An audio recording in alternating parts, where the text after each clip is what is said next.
What up, everybody? Welcome to another episode of the Corner Podcast. Kel Dansby here with the old man Andreas and Kel, coming at you guys from the crib. But we're talking a ton of wrestling today, so it doesn't even matter where the hell this is going down. It could be going down here, it could be going down in the rain in Chicago, while a nightmare is getting his ass whooped outside. It doesn't matter because there's so much to talk about. Dre, we have to recap the greatest Monday Night Raw episode of all time. And you started off trolling. Cut it out. I'm just telling you what the internets are saying. We'll go through the entire Monday night card. It'd be great to talk about New Japan. It'd be great to talk about some of the indie stuff. It'd be great to talk about AEW like we do on the weekly. But it's WrestleMania season. So we have to lock in. We have to talk about the WWE and what's going on there. So if for any reason you're a tribalist and you do not like the WWE, got to suck it up. You got to listen to this episode because all the talk right now on social media across the interwebs is about Monday Night Raw and a lineup that I think, I didn't time it out, probably featured about 25 minutes total of pro wrestling in 3 hours. People didn't even care. They're loving it, Dre. There was way more wrestling than that. Barely. No. There was Ricochet. Yes, Ricochet and JD McDonough. You had the tag match with the New Day and DIY. Yeah. You had Ivy Nile and you had Knock. You had Ivy Nile. You had Jay. Like there was more wrestling. Maybe okay. Ricochet and McDonough got time. Oh yeah, those two got time, and that was a match. Ricochet was like, "Yo, you forgot? Let me do this real quick." Yeah, let me do this before I don't do nothing for Mania. That's what he was saying because he ain't gonna be doing shit for Mania. He ain't got nothing to do. Not a damn. No. They didn't toss him into something. I guess not. No, they don't need to. Some of the, you know what? There ain't no more WrestleMania bonuses. So if I ain't got to work, better for me. Can hang out with this beautiful girl and chill out. Like you ain't got to worry about working. Who wants to bump? No, man, and they did have one hell of a match, but everything about this show was about the build and the build for several feuds heading into WrestleMania.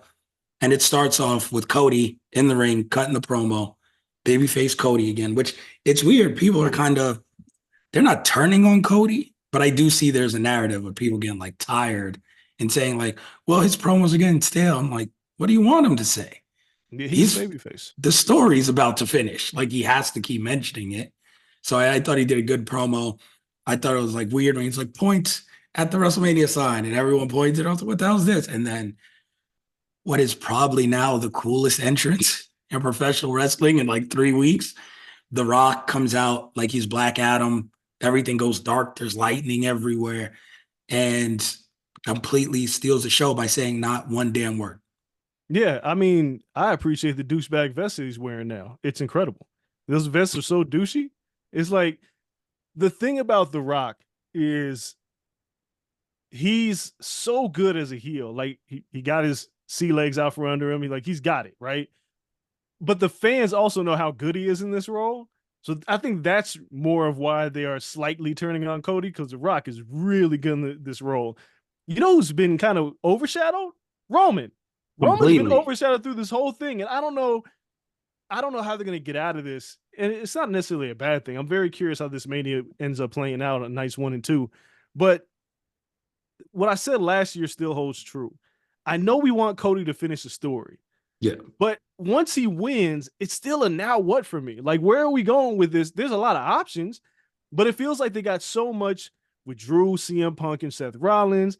They got so much with CM Punk in general. He's got beef with like everybody on the roster. As soon as he's healthy, it's on because he has like 4 feuds built in. But like Cody doesn't really have an immediate place to go right now. So I'm interested to see how this plays out. I mean, even Roman, if Roman wins, there is a Punk feud on the horizon if they want to do that for the title. Like there are some things that Roman could do. Sure. But I want to see what they do with Cody. Nevertheless, The Rock and his half final boss and his half Hollywood Rock entrance. It's incredible. We don't know what he whispered to Cody this time. No. But people say it's I'm going to make you bleed later by reading lips. Sure, whatever. I don't care. Deliver. I mean, the man's presence is undeniable. And then he just uttered a whole bunch of curse words. after when he kicked Cody's ass in the rain, but that's a whole other subject entirely. I know there is concern about how this man can work a match, and they're going to Yeah. protect him in this tag match, right? But they have, to their credit, this started as a real, not a shitty angle, but something nobody wanted, including Yeah. myself. Now it's become something that's piqued my interest because The Rock he's in his groove. We got to wonder about Roman. We got to wonder about where Cody fits in, and we got to wonder about Seth. Like, is Seth taking his eye off the ball? He's got to deal with now he's got Punk on commentary, which we'll talk about in a second. Yeah. He's got a lot of shit to worry about. So they've done well with this feud. I thought this was a good way to kick off Raw, especially considering they advertised Rock for next week, and we got him surprisingly showing up this week. So the reason, let's just get to the bullshit in the room. Everybody on Twitter, it's the greatest Raw of all time. Eddie Murphy told this joke on Raw, where if you're starving, you throw me a Ritz cracker. It's the best cracker I ever had in my life. Now, Ritz crackers are not great crackers, but if you're starving, you're a liar. They are delicious. They're not the greatest crackers. All right, they're fine. They're fine, but it's the greatest meal you've ever had if you haven't had anything. Raw has been trash heading into Mania for about a decade now, at least, right? WrestleMania was the last like real. I mean, not to this, I'm not downplaying Kofi Mania, but that wasn't built as like a main event story. No, was that on Raw? No, SmackDown. Yes. So if we're talking about Raw, like even if you go back to when Seth cashed in, Raw was trash. Remember Brock and Roman holding the belt and like, looking at that shit was stupid. The last few years, the Mania builds haven't been great. We as long as we've had this podcast, we have complained about the WrestleMania build. That's fair. Right? So a lot of Vince McMahon in there, though. It is. So to say that this is maybe one of the best WrestleMania Raws of the past decade, like I have to really think about Raw over the past 10 years to see if this is the best one. But to say this is the best Raw heading into WrestleMania in the past decade, we can debate that. But of all time, y'all cut it the fuck out. The Attitude Era Raws heading into Mania with Austin were some of the best. Austin McMahon. I mean, you had Austin him. Rock. Oh, Austin Rock. You had everything from Austin Rock. You had Triple H's feud. You had HBK's. Like, you had so many really good feuds that were coming. Like, Raw was great at that time. It got diluted over the past little over a decade. Actually, more than that, maybe. Yeah, probably like 2004, 2005. It kind of went weird. But when you look at it, though, I think people are judging this off of the roster as well. Because the roster's great. Those were very top heavy. Even the Manias were very top heavy. When? In Attitude Era. Bullshit. I went back and looked at some of those Manias. Shit was crazy. Me, producer Cole Bebe, on the Corner Club episode, went back and was like, yo, what's the best WrestleMania of all time?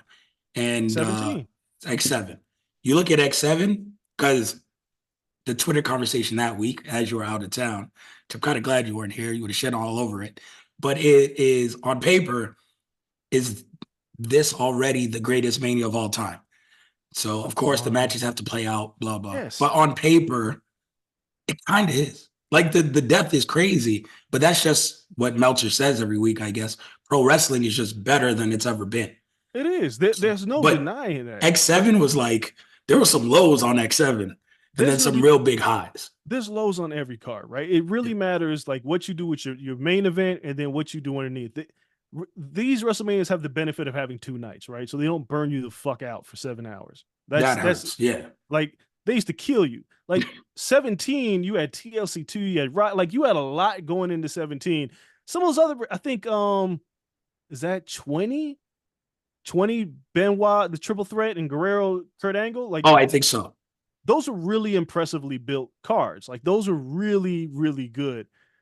Then, you have some stinkers in there, but this card looks great on paper. San Fran was deep. San Fran was a good card. San Fran was excellent, and you had obviously it's Sting and Triple H, which built very well, regardless of how that match finished.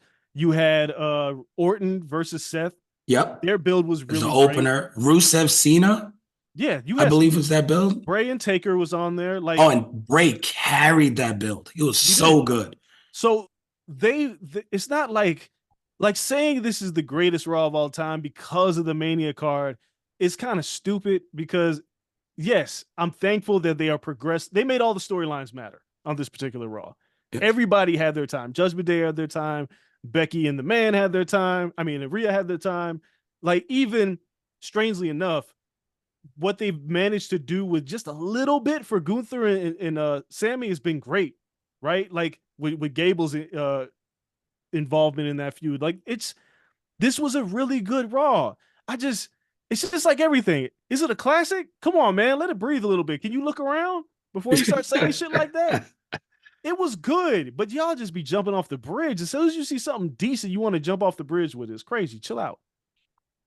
Yeah, I mean, it's hard to judge right now. Like in the moment, was it really enjoyable? Yes. Did I watched it all the way through. Then I watched the reacts this morning. I watched everything around it. Like I'm not getting tired of it. That's probably the best compliment I can give over the past couple of years. We've hated the go home shows, I'd say probably for 6 years now in At terms of least, Raw. at least Like, they've been garbage. yeah, so we'll see. If this was next week, maybe I would have elevated a little more because you're going right into the pay-per-view. Now it's kind of like you set the bar really high. What are we doing next week? I don't know. I don't know.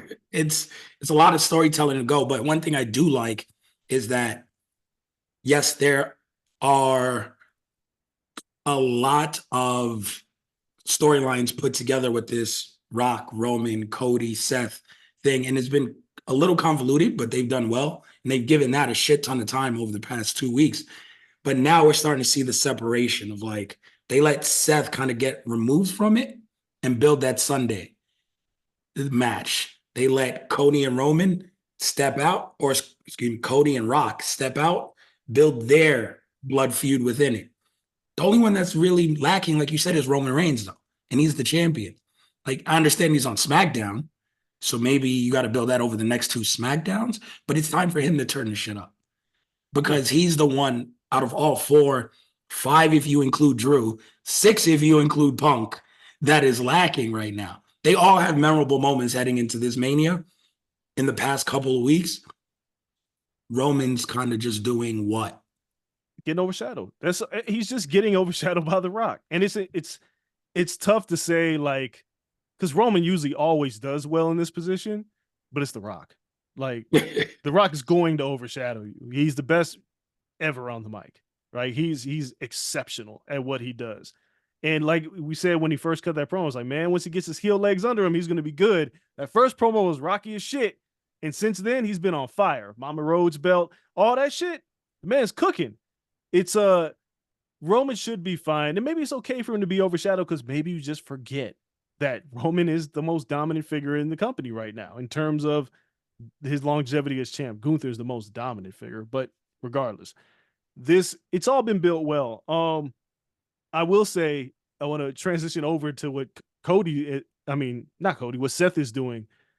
That Drew McIntyre, Seth Punk segment. These three, they clearly were just giving bullet points with like go, right? Because they were just shitting on each other.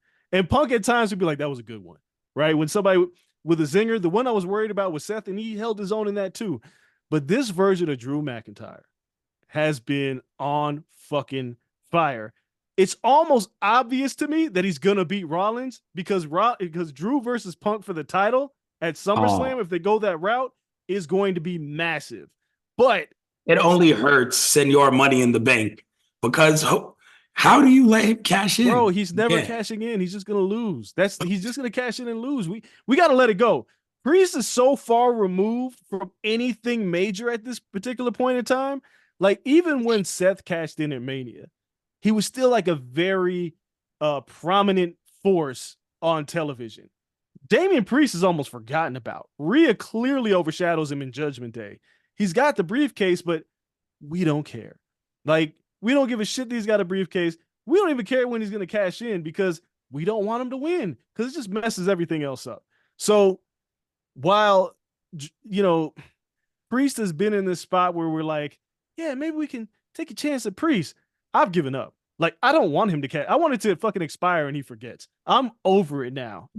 they have to figure out Money in the Bank, because while I don't like people cashing in like 3 weeks after they win it, you really got to have a plan, because now they don't have a plan for Damian Priest, and he's just got this briefcase with nothing to do. He has really nothing to do with this briefcase, but hope he can hold on to those tag titles, which they're going to lose at WrestleMania. I don't know. Yeah, I mean, and then he has 2 months to cash in. Does he? I don't know. We got some weird shit after Mania. Does he cash in on Cody and lose, or win and then Cody gets the belt back? No, But that's man. like a quick thing. Like, does he cash in on Drew? Because then he's gonna fail because Drew is just getting started and Drew's super, super heel right now in the ring and on Twitter. So Drew is great. So Yeah. it's one of those things where it's weird, but both champions are gonna be on Raw. Has no one noticed this? If Cody wins, and no matter who wins the other one, both titles will be on Raw. Nah, one of them will end up going to SmackDown. Yeah, Like you they're gotta gonna. you gotta be able to work that out. And I don't Yeah. know how you get Cody over there. Drew, you can kind of go over there. Drew can go wherever he wants. I mean, they'll figure it out. It depends on what the networks want. Obviously, the Netflix deal is early next year, so there's really no rush to make a decision. Who knows? Maybe Cody will end up on SmackDown. I don't know. Um, I'm sure they'll figure this shit out. It's not a bad problem to have. What do you think of the Punk promo in itself? Because a lot Yeah. of people are saying like, well, a lot of his zingers didn't land, or he got destroyed on mic by Drew Mack, and the Vince McMahon like secret mention wasn't funny. I found that hilarious. I did too. Look, I think, like, has Punk had better promos? Yeah, right. Like, but that doesn't mean this was bad. I just think Drew has been really good, Mhm. and I didn't have a problem with this. Yeah, no, it's far from his worst. It wasn't his best, but it was a good CM Punk segment.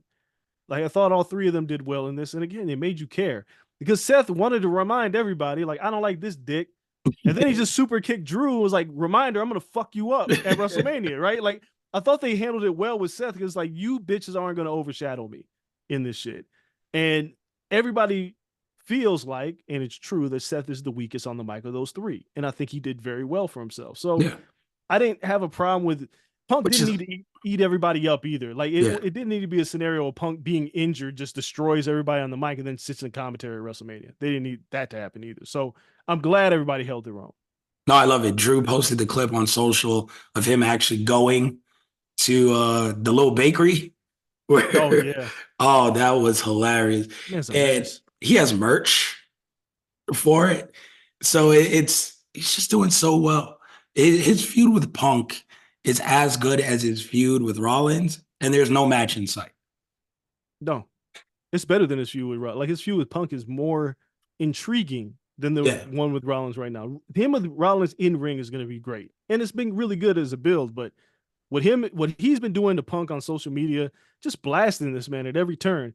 And you know, when Punk is active, this shit's gonna get live. Like, these two getting together and being able to work is gonna be really good. But they found a way to build another match through a WrestleMania match, and we don't know how Punk is gonna act on commentary that night. Like, we have no idea what he's gonna do. It adds another wrinkle to that match. So all this stuff is good. The two titles, I feel like, are being presented well. The builds have been good. What else do we have on Raw? I think the only thing, and it's not really a huge concern, but I feel like that the 6-pack ladder match is just like window dressing for R-Truth to win those tag titles. Because it just they're not the best team in that match. Him and Miz are far from it, right? Like, Street Profits, like, you look at DIY Street Profits New Day, they're all gonna do crazy shit off ladders, flying around. Miz and R-Truth ain't, they just kind of there, but they're there for a reason. And it's probably to get those titles. I hope not. I hope I'm wrong. Why? But because who there's no longevity in those two having the tag titles. No. But you know I'm a proponent of them splitting the titles through this match. I don't believe they But will. them having both titles, sure. It's the feel good pop. I know, Our but truth has I don't earned it. care.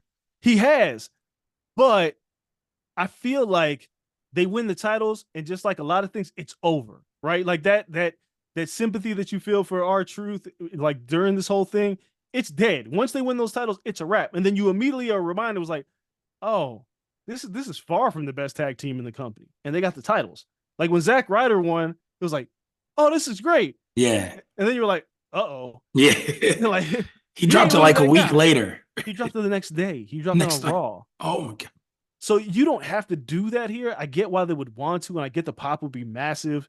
But then you remember who these guys are, especially with a tag division as loaded as it is right now. Like they Yeah. have a lot of talent in this tag division. I don't really want to see R-Truth and Miz win those titles. But I thought like Judgment Day jumping in was like, hey, bitch, like fuck y'all. We just beat y'all up in the middle of this match. Thought that was smart. New Day going at DIY. That was fun. Um, yeah, there wasn't just like really anything lacking on Raw. I even like this Candice LeRae heel turn. Like It's going well. Like she I'm needed teeth. interested. She desperately needed teeth because anybody who's never watched Candice LeRae outside of WWE has no idea what kind of maniac this woman used to be. Yeah. Right? They don't have a fucking clue. So she needed to turn heel. All that pixie and I don't need that shit. I need her to bleed. I need her to be a cheater. I need her to bust heads open. That's the Candice LeRae people need to get to know. And turning her heel allows her to do that. So that match with Ivy Nile, I was like, cool, we're going to push this Candice LeRae narrative because we also need more women in this division.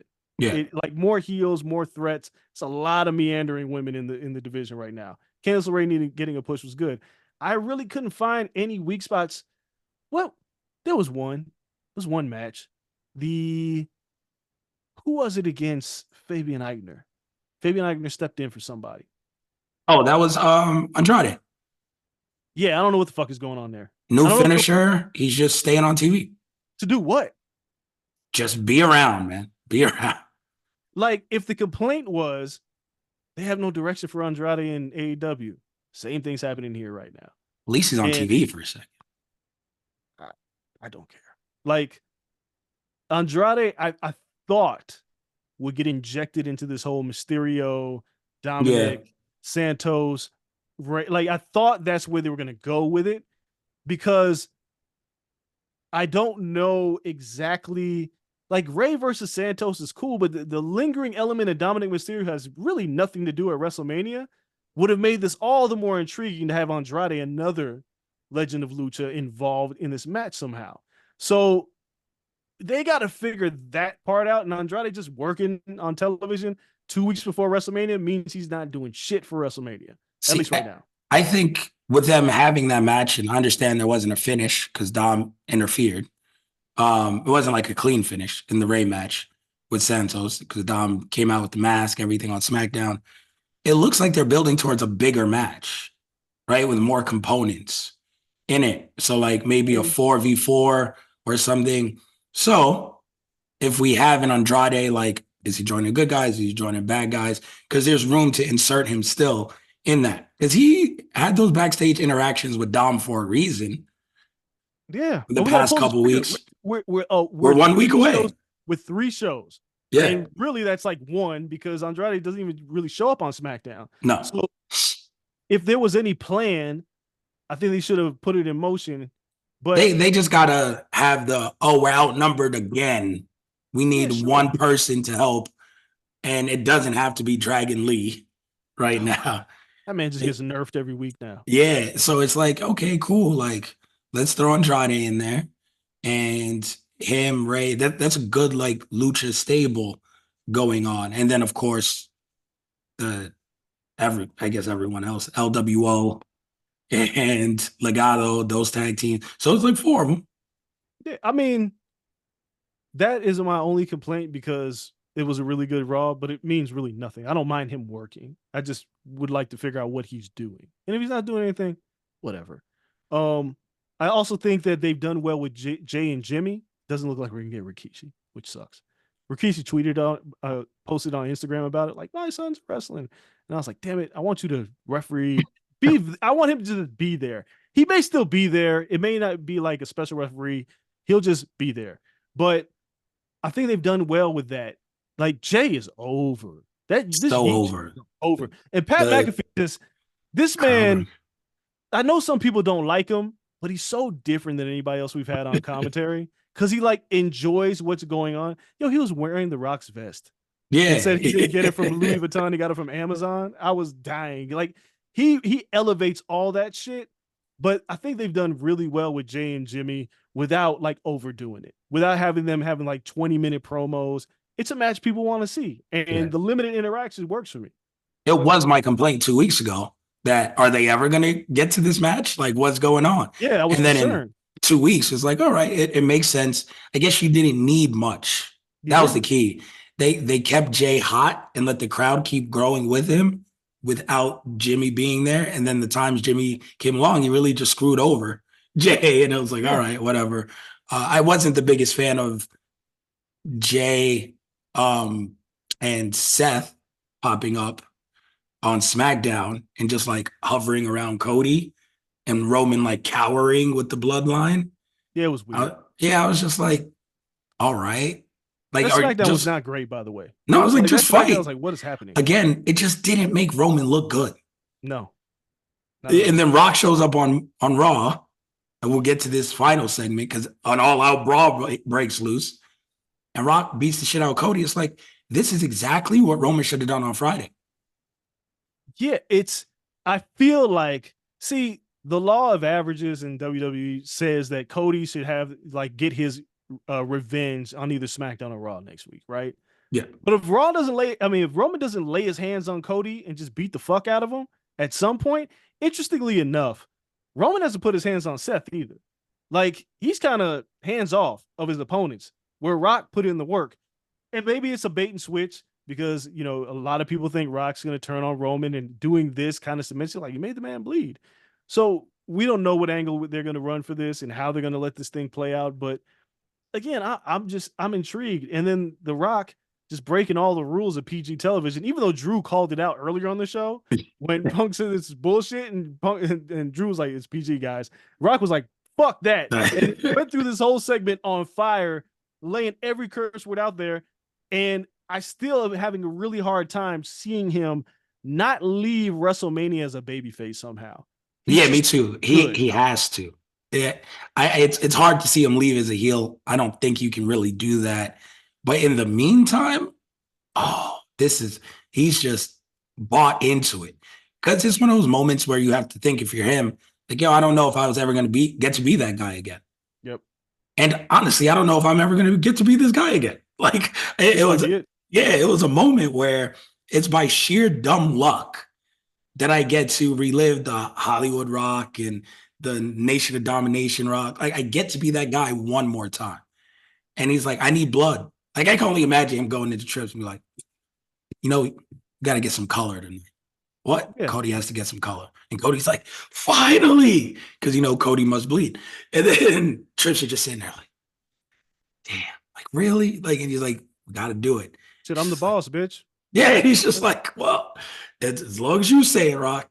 He's like, all right, cool. And they just go ahead and Cody, which is crazy. There's something about the way Cody blades where it's just weird. It looks like a face full of ketchup every time. Maybe it's the blonde hair. It just looks very weird. But yeah, the man bleeds easily too.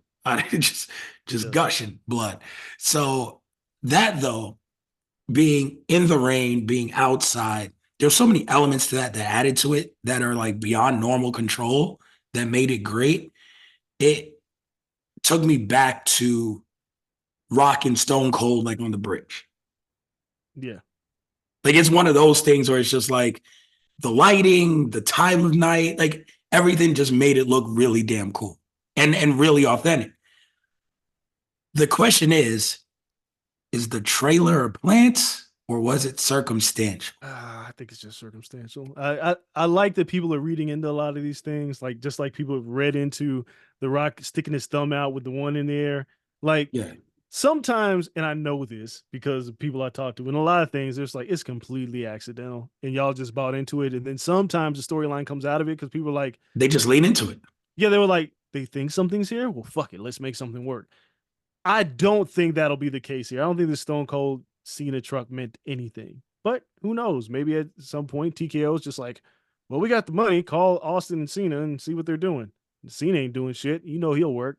Not Austin, a damn thing. he wants to do it. Like Cena's done promoting his movie, so they could lean into it. But everything felt like everything on Raw mattered, and it's really fucking hard for a 3-hour show that has been inconsequential in spots for years. Yeah, no, it's hitting its stride. And I hear the chatter from lapsed wrestling fans, maybe even new wrestling fans, really like, oh, it's must see. I got to get there. I want to see what's going on. Yeah. Like now we're building that. Like people are coming back in. It reminds them of the Attitude Era. As weird as like these little things, and The Rock being there helps a lot. Of Like this course. is why you inject The Rock, I guess. And when everyone was complaining, and I was like, I don't really get it. This is why you do it, because The Rock at the end of the day is big time, and these people show up to see The Rock be The Rock and act this way. So it's definitely helping them going forward. But like you said, it's not only about the top of the card, it's about the whole card. And Raw also built out some other things on this that we haven't talked about yet. And I'm gonna just go through some of the Mania card, and I'll get your thoughts on the builds of some of these matches. Rhea Ripley, Becky Lynch this week. I did not like Becky's promo work this week. Really, I didn't like it. I loved Rhea's. Like Rhea was great. I didn't like Becky. Rhea going viral for the stink face was great. Is incredible. And shout out to Shayna Baszler, who then went and doubled down going viral because she wanted to voluntarily take the stink face from Rhea and ended up getting it from Nia Jax, which is a great consolation, if I say so myself. It is. So here's my problem with Becky's mic work this week. Rhea is the baby face in this feud, right? It's a face versus face feud, but people like Rhea more. Kind of like when people like Austin more than Rock at 17. The problem is when you go for sympathy points, the crowd ain't eating that shit up, right? Sure. Usually when you lean into like, you know, my father didn't get to see my kids, like when you're working against the heel, that works. But when people are chanting mommy, and mommy's like, I'm going to have your daughter calling me mommy, you can't come back with a sympathy request. Sure. Right? You got to be the man. Yeah. This is Becky Lynch, who used to run down everybody on the mic. So I didn't like it, made her look weak this week. And I don't think it made her look strong. The physicality afterwards was cool. That's why. I would have preferred though that Becky just spit fire on the mic instead of, it's hard to get sympathy from another babyface. Babyfaces don't get, like, they're not heels, but it's hard. It's like, oh, when I'm chasing, it's my story too. Like if Seth and Cody are going at it and they're both babyfaces, and Seth was like, I didn't get to complete my story, and the fans like, fuck you, we like Cody's story more. That's how they feel. Rhea's not the heel in this feud, no matter how you try to position her, especially coming this viral ass moment. She's the babyface. You got to come in like just full of piss and vinegar. And I didn't care for that particular part. The physicality was cool. Punching Dominic in his face is always going to get a pop from the crowd. I just thought the mic work, and it's not her mic work in general. I just thought the angle that they chose to go with it didn't work for me. I feel like this is, again, I wasn't bothered by it. I think it was somewhat of that, like, okay, woe is me, but then I'm just getting fed up. I'm getting fed up. And then knocking the hell out of Dominic is like one of those things like, see, don't push me. Like it built up from feel bad for me to, no, I'm just getting tired of this. I'm getting tired of it. And then she just beats the hell out of Dominic, and that punch goes viral and she lays it in there. And it ended with some teeth. But I think, I see what you're saying, but that is a product of, and they've been in this odd space where Nia continued to be a factor in this post Elimination Chamber. And she still beat up, at this point, she kept beating up Becky, and that's cool. And Becky had to overcome Nia to kind of get to that number one contender spot still. But in the meantime, when everyone has a camera and Nia is still working against Rhea, and Rhea has to work babyface against Nia because Nia is a bigger heel just based on character. She's a monster heel. So when she does the stink face thing and she's playing to the crowd and it's funny and that leaks out, it just contradicts what you have planned for those two. Because the house show moment is just like, yo, just have fun in the house show. Just do what you want. But that's just continuously getting her more over in a moment where she was working as a babyface to then put her on TV against another babyface and have her try to be overly mean. It's like, no, on TV, we just saw you work baby against a monster heel. So they've positioned her as a tweener the whole time. I don't know what Becky's supposed to do in this situation. She's kind of been boxed in. Yes, there's no matter what they do, since WrestleMania last year, Rhea's been basically a babyface, right? Like when she worked Charlotte, she was still part of Judgment Day. Yep. But the crowd popped when she won the title. So she has been working a tweener role for a year straight. And Becky was never going to be in the enviable position of the bigger babyface in this feud. She is going to lose at WrestleMania. But the best thing that Becky could do is get back to the old Becky. That's my thing in all this. You have to know Rhea Ripley is the most over woman on the roster right now. Yeah. Like, no matter what you think or say, not Bianca, not Becky, nobody. It's Rhea and everybody else right now.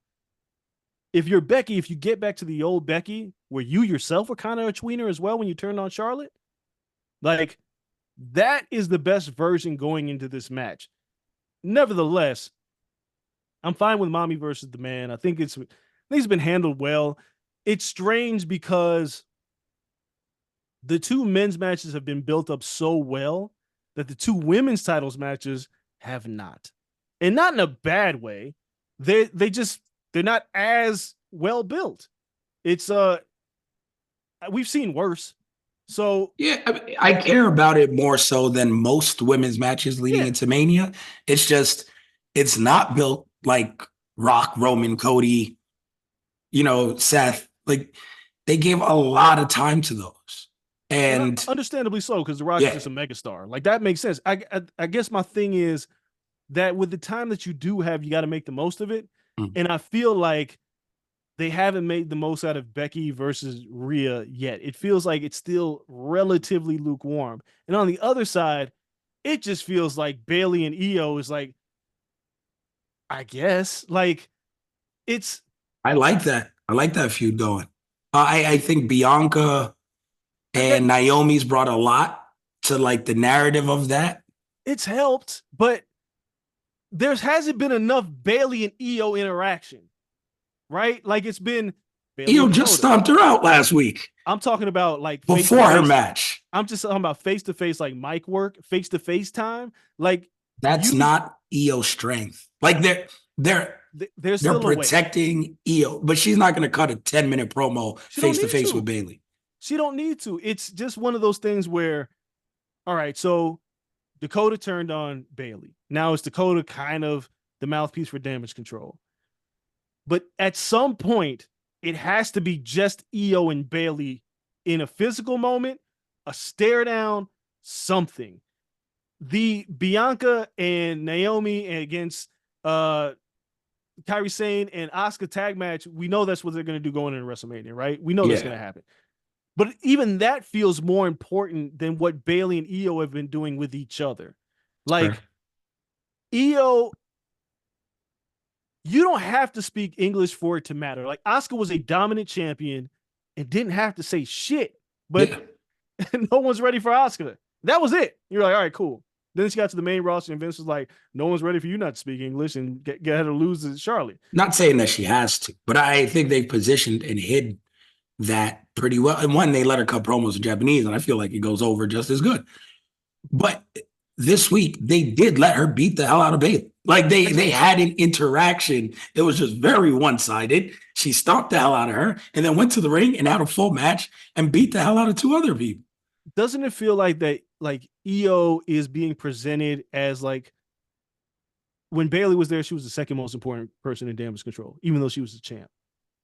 Right? Like she doesn't feel like the most important person with this. She's the women's champion.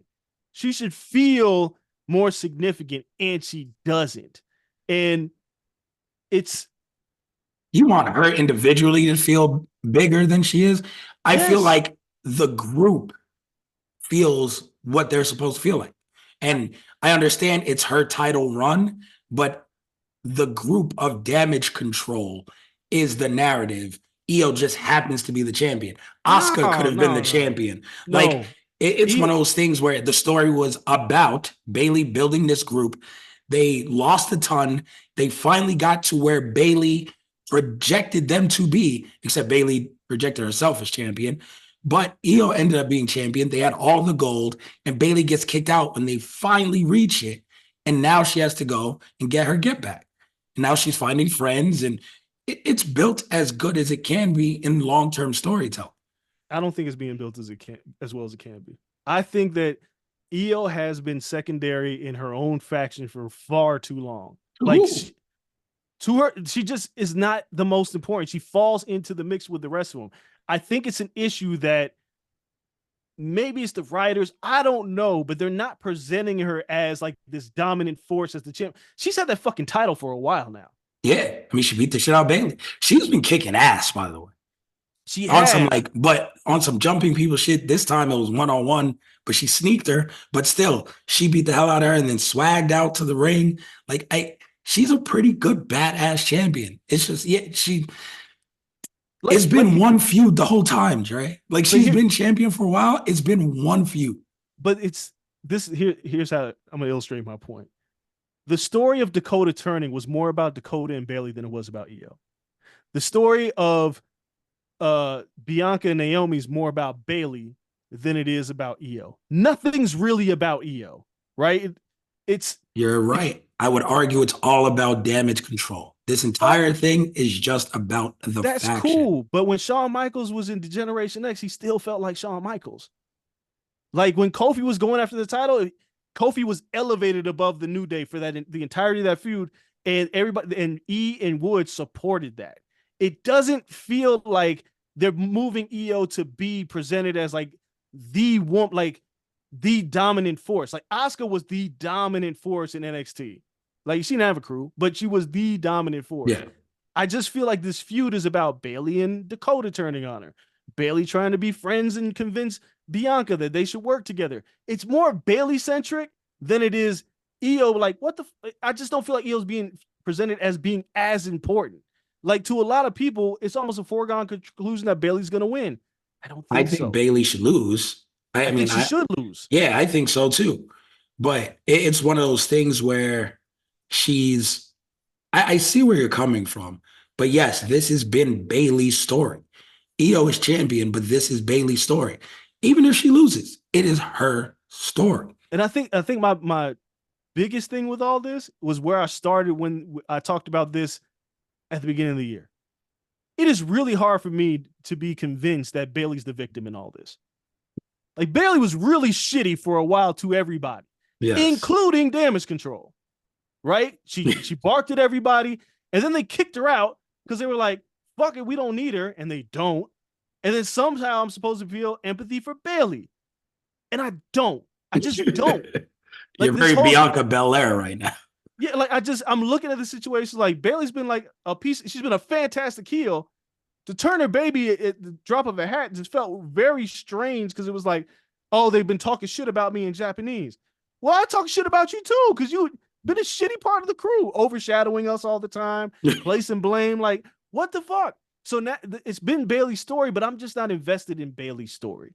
I'm like, it's cool, but I would have been more invested in Io being this dominant champion. I'm not getting that right now. Yeah, no, it's Bayley centric.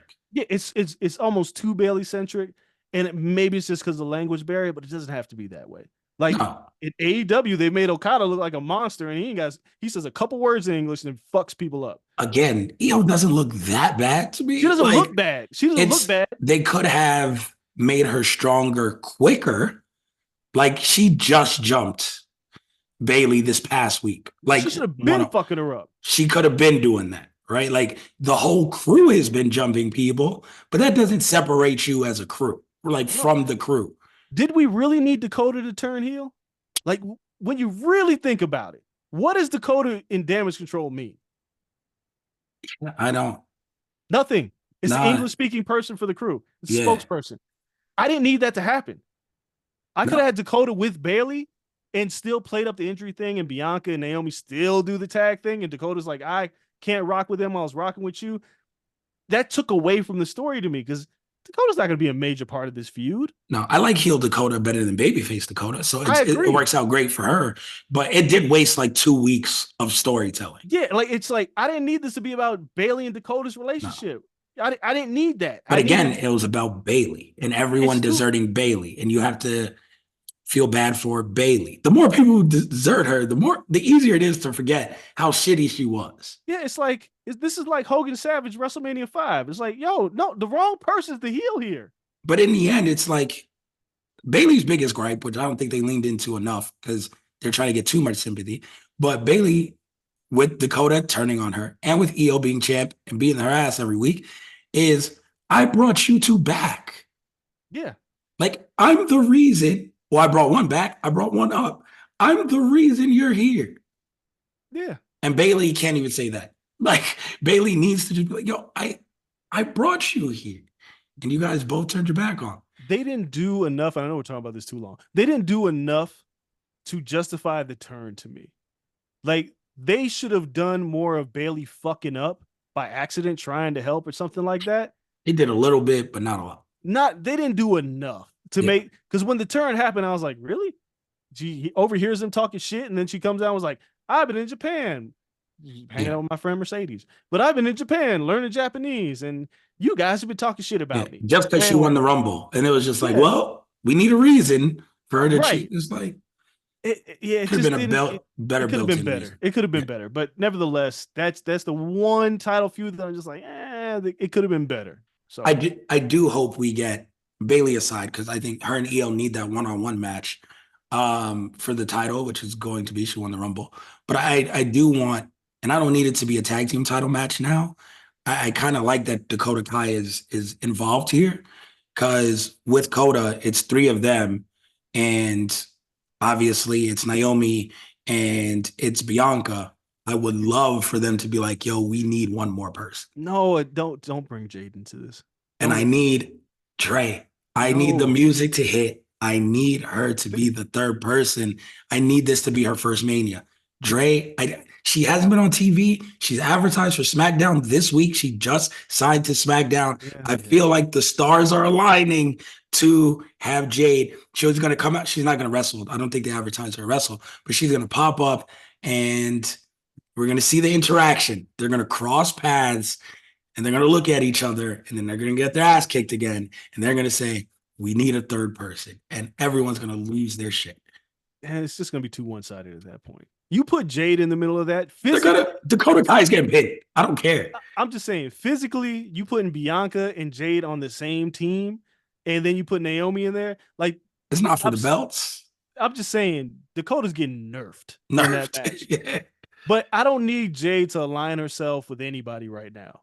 I really would rather Jade just like watch. I don't know what the plan is for her. I don't have a clue. I told you I wanted her to work Nia at WrestleMania. That clearly is not going to happen. Yeah, but I wouldn't mind if Jade's like, yo, I'll be the third person. They come into it and Jade cost them. And I would love a Jade Naomi feud if that's her first. Naomi's a good worker. She's safe. She could be like that version of Natalya for Jade.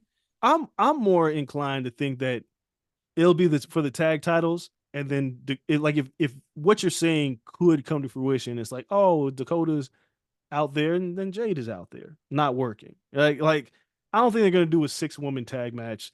I don't necessarily like 6-woman tag matches. The last time they did this with Damage Control and Becky, it wasn't great. And Trish and Lita wasn't great. So I'd rather have them a straight up tag title match and go from there. But the Jade, everything that surrounding Jade is very interesting because it feels like they want to keep her on TV, then they pull her back, and then they put her back on, and they were like, maybe not yet. WrestleMania is 2 weeks away. You got to do something. You got to be there in some way. She's going to be in it, Dre. She's going to be that third person. It's going to be one hell of a match. And then just to wrap this up, then, last one to talk about is Sami Zayn versus Gunther, but it's really, what are we getting with Sami Zayn and Chad Gable?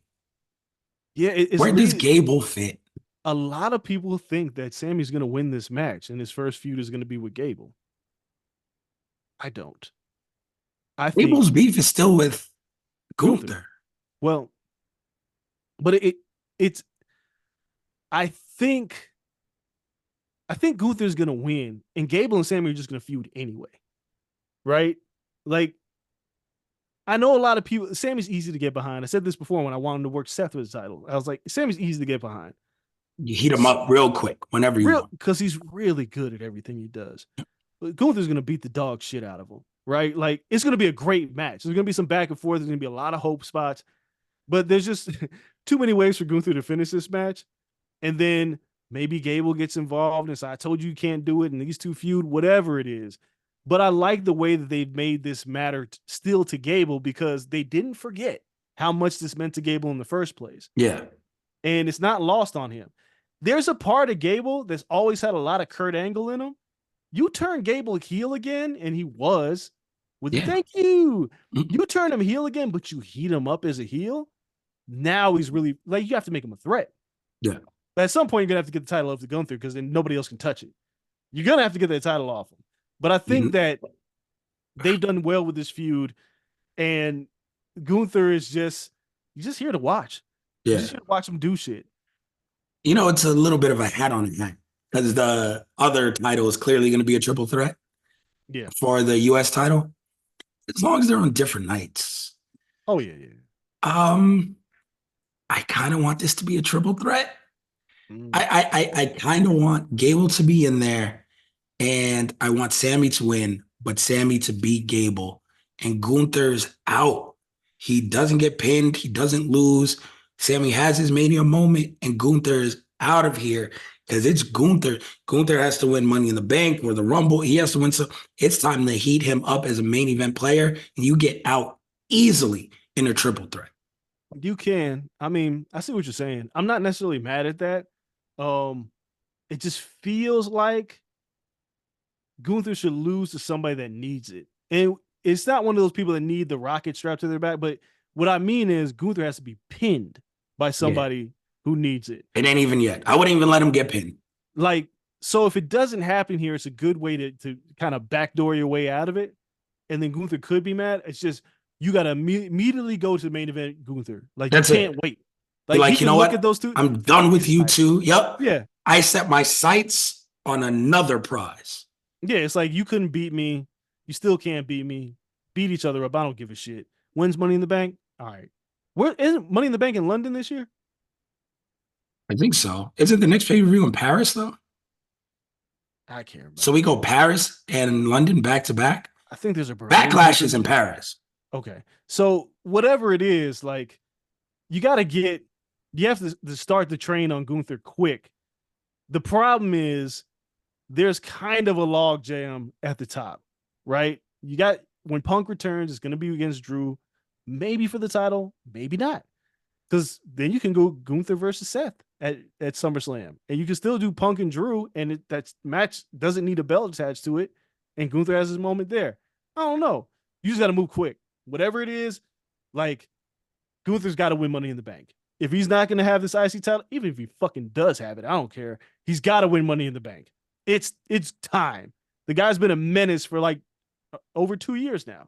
Yep. He's got to get his hands on one of those titles. And more than likely it'll be, I mean, he could be Cody, but I feel like that's not for another year. But right now, him beating Seth, if Seth gets by Drew, makes a ton of sense to me.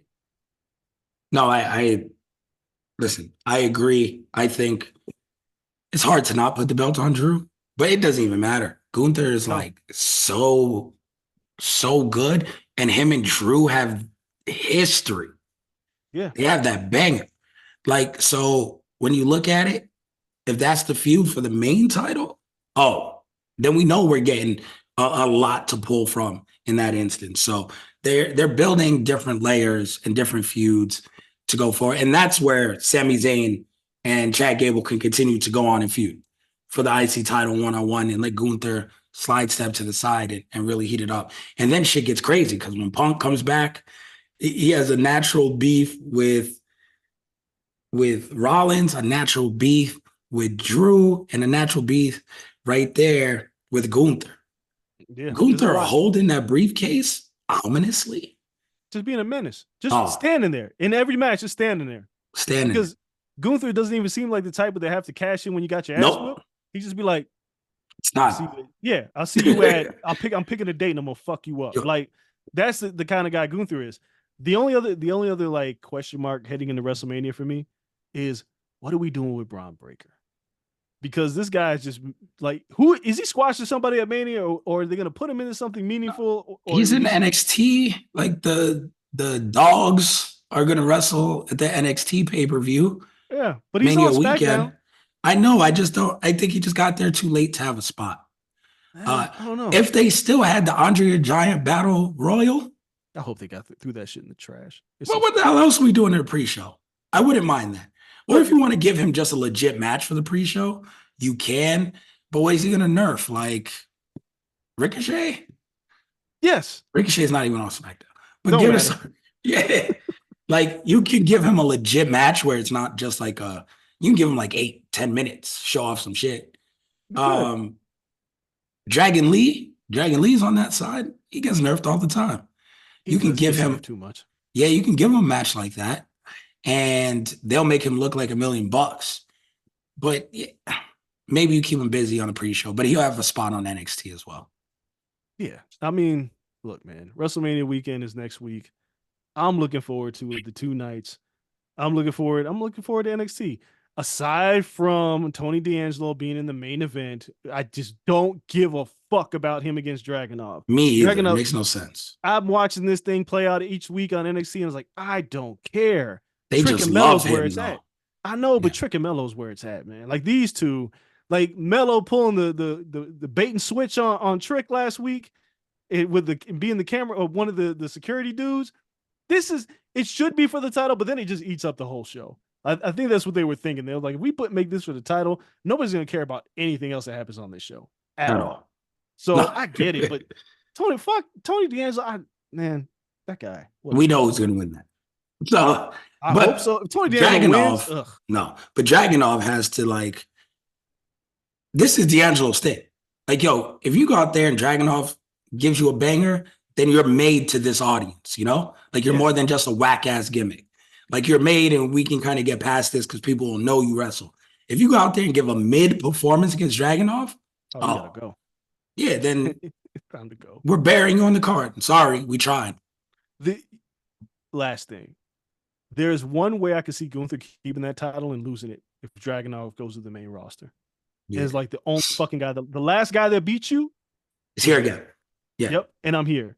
So if Dragunov were to lose to Tony D'Angelo for any fucking reason, which I would hate, but then if I got the idea of like SummerSlam, Dragunov versus Gunther, because all they know how to do is beat the shit out of each other. They know no other way. They would run it immediately in Paris. Dragunov would get his ass beat again, but like take the best ass whooping ever, be bloody, and then run it back at probably Money in the Bank, and Dragunov would win. Like if Dragunov were to win that title, he'd be a made man on the main roster. Because losing it in Paris and then winning it in London, they got history. Oh, the UK crowd for Dragunov winning would be crazy again. That's the one scenario where I see Gunther keeps the title, Dragunov loses the title, and Dragunov goes to the main roster, and that's the one man who could show up and people like, who is that guy? And he beats Gunther. He's like, made man, we're good. He's made. Immediately. Yeah. No questions asked. No. Guy just here. He's a madman, wrestles his ass off. So they're definitely building a lot. That should be really cool. Next week we have one more show to talk about it. So we'll see how it all plays out. Obviously, we're not going to wait until like Friday night to see what happens on SmackDown. So we're going to talk about it on Tuesday, cover everything. Shout out to everyone doing stuff in Philly for Mania weekend. You know, Wale Mania is going on. Everyone who's having stuff, GCW, everything that's going on next week. The best luck to everyone. That's going to be great. The community is buzzing about all that stuff. Can't wait to see, but we'll talk more about that next week. If you guys aren't on a Patreon, what are you waiting for? Make sure you guys jump on that. Join that. Everyone's there. We're going to be, I'm sure, talking about night 1 and 2 of Mania next week. So jump on the Discord, holla at us. Let's have a great WrestleMania week. It's like our holiday. It's our Christmas break is next week. So make sure you guys join that. In the meantime, follow us on social media.